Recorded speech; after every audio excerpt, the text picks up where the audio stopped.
Selamat pagi anak-anak ibu semua, apa kabar kalian semua? Ya, kita jumpa lagi dalam pelajaran kita bahasa Indonesia. Ini bab ketiga, yaitu mengenai teks prosedur, ya. Nah, sebelum kita memulai pelajaran kita pada pagi hari ini, terlebih dahulu kita berdoa dalam hati kita masing-masing.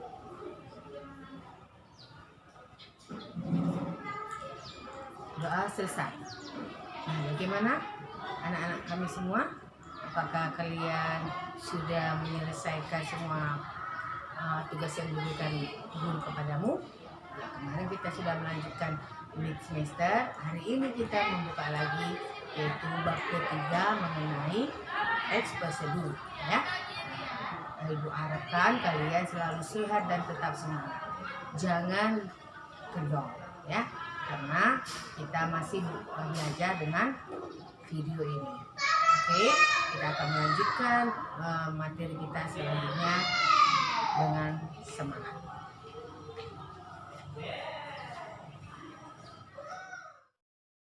Kita pada pelajaran bab ketiga ini adalah sebagai berikut.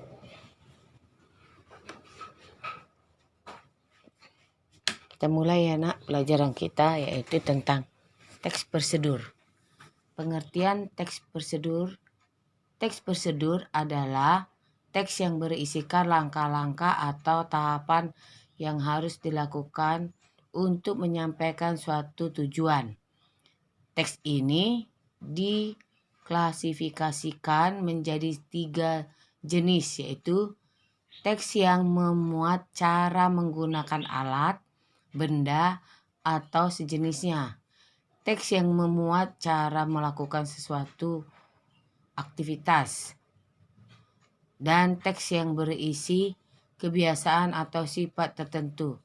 Teks prosedur bertujuan untuk membantu seseorang memahami bagaimana cara melakukan atau membuat sesuatu dengan tepat. Adapun ciri-ciri teks prosedur dapat dengan mudah dibedakan dengan jenis teks lainnya. Berikut merupakan ciri-ciri teks prosedur. Isi teks, isi langkah-langkah kegiatan yang dapat berupa poin-poin ataupun paragraf. Teks prosedur umumnya berbentuk poin-poin yang berisikan langkah-langkah kegiatan. Setiap poin berkaitan dan menunjukkan urutan langkah yang harus dilakukan. Namun, ada pula teks prosedur yang berbentuk paragraf dan tidak menggunakan angka sebagai urutan. Teks ini terkadang dapat menyerupai teks narasi karena menggunakan konjungsi temporal. Menggunakan kalimat saran dan larangan. Kalimat saran dalam teks prosedur bertujuan untuk mengarahkan seseorang melakukan sesuatu agar mendapatkan hasil yang lebih baik. Begitu pula dengan kalimat larangan, yaitu agar seseorang tidak melakukan langkah yang salah. Disusun secara sistematis dan dijelaskan secara detail.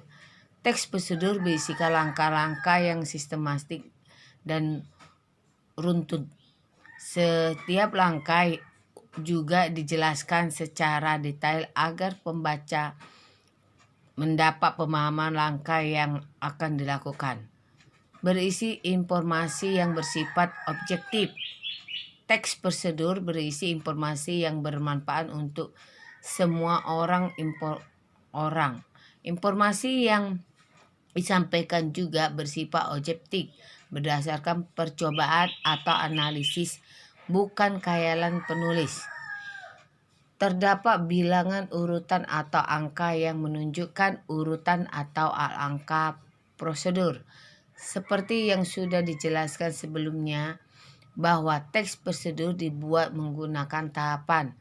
Umumnya ditulis menggunakan angka, tetapi untuk teks yang berupa paragraf akan terdapat urutan langkah yang ditunjukkan dengan kata seperti pertama, kedua, ketiga, dan seterusnya. Kaidah kebahasaan teks prosedur menggunakan kata kerja perintah imperatif. Kata kerja imperatif merupakan kata kerja yang dibentuk dengan akhiran kan, i, dan partikel la. Kalimat ini digunakan untuk meminta atau melarang seseorang dan tidak melakukan sesuatu hal. Contoh, siapkan, hindari, dan panaskan. Menggunakan kata teknis yang berkaitan dengan topik bahasan. Kata teknis atau istilah yang digunakan dalam teks prosedur berkaitan dengan isi teks yang dibahas. Misalnya dalam teks prosedur dengan judul manfaat jamu untuk kesehatan. Istilah yang digunakan di antaranya nutrisi, protein, dan lain-lain. Menggunakan kata penghubung, konjungsi temporal, merupakan kata hubung yang menjelaskan hubungan waktu dari dua hal atau peristiwa yang berbeda, serta bersifat kronologis, misalnya kemudian, selanjutnya, setelah itu, dan lalu. Menggunakan kalimat persuasif. Kalimat persuasif adalah kalimat yang bersifat menunjuk seseorang untuk melakukan suatu tindakan. Contoh, marilah menjaga kesehatan dengan rajin berolahraga. Menggunakan gambaran terperinci tentang benda dan alat yang dipakai. Di awal teks prosedur akan dijelaskan material yang akan digunakan dalam teks tersebut, termasuk ukuran, jumlah, dan waktu. Hal ini terutama dalam teks prosedur berupa resep dan petunjuk penggunaan alat. Misalnya, 500 gram daging sapi, 100 mg santan, dan 6 siung bawang putih. Versi material dan tingkah laku. Verbal material adalah sesuatu yang mengacu pada tindakan fisik seperti haluskan bumbu, tuangkan santan, dan tindakan lainnya. Verbal tingkah laku adalah tindakan yang digunakan dengan ungkapan. Nah, inilah pembahasan kita pada bab ketiga. Nah, kita akan melanjutkan dengan bab selanjutnya. Bagaimana anak-anak ibu? Apakah sudah mengerti apa yang ibu jelaskan tentang materi kita? Iya. Nah, seperti biasa, kita akan mengerjakan soal ya. LK kita, LK yang ke-7. Itu harus kamu kerjain ya. Jangan kamu tundai lagi supaya kamu dapat nilai yang lebih bagus. Oke? Nah, kita akan mengakhiri pelajaran kita pada pagi hari ini dengan kita berdoa dan masing-masing. Doa selesai.